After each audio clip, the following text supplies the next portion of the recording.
Hello? I chose to be anonymous because I have a question about my little niece. She is already a big girl of 22. Fully aware, hardworking, and dedicated to everything she does. She is pretty, she is liked, she is desired. What worries me about her is her choice of partner.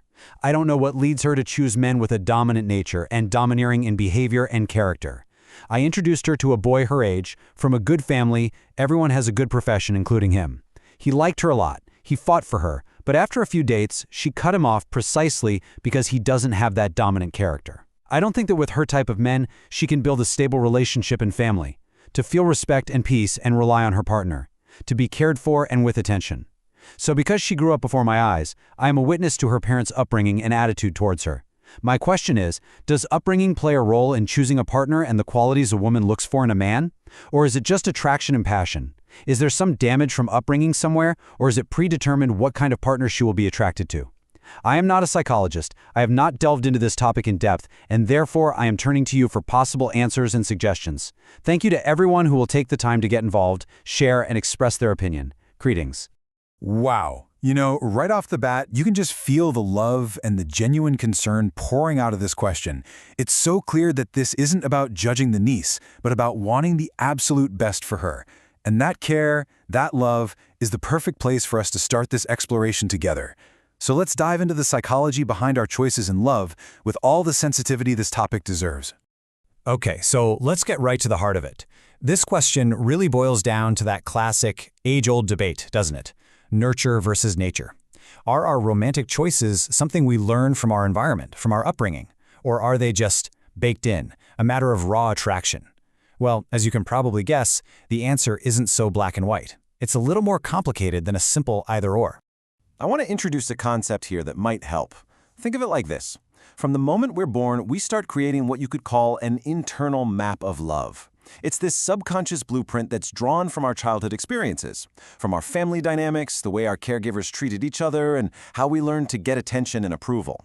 This map becomes our built-in guide for what love is supposed to feel like. And this is just so crucial to understand. Our nervous systems literally get wired to recognize certain emotional patterns and dynamics from our early life. So when we grow up, we're not always consciously searching for a partner who is right for us, or even healthy for us.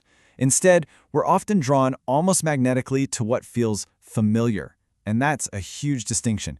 Even if that familiar feeling is one of chaos or struggle, on some deep subconscious level, it can feel like home. So, with that in mind, let's zoom in on that key word from the question, dominance. Now, what does that really mean? Because, it can mean a whole lot of different things to different people. It isn't automatically a red flag, but it's really important for us to unpack what might be behind that attraction. On the one hand, maybe the niece sees dominance as something really positive. Things like confidence, being decisive, a natural leader. And let's be honest, that can feel incredibly secure and attractive, especially when you're young. But, and this is the important bit, if there's a consistent pattern of rejecting partners who are calm and steady, it could point to something deeper. It might signal an internal need for emotional intensity, or maybe a subconscious belief that love has to feel like a struggle to be real.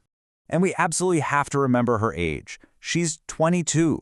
At that stage in life, you're in the thick of figuring out who you are. That search for your own identity can feel so much more urgent and exciting than settling into quiet stability. The idea of being chosen or won over, of being part of an intense, passionate story, that can be way more compelling. For a nervous system that's been wired for intensity, calmness can easily get misinterpreted as just, boredom.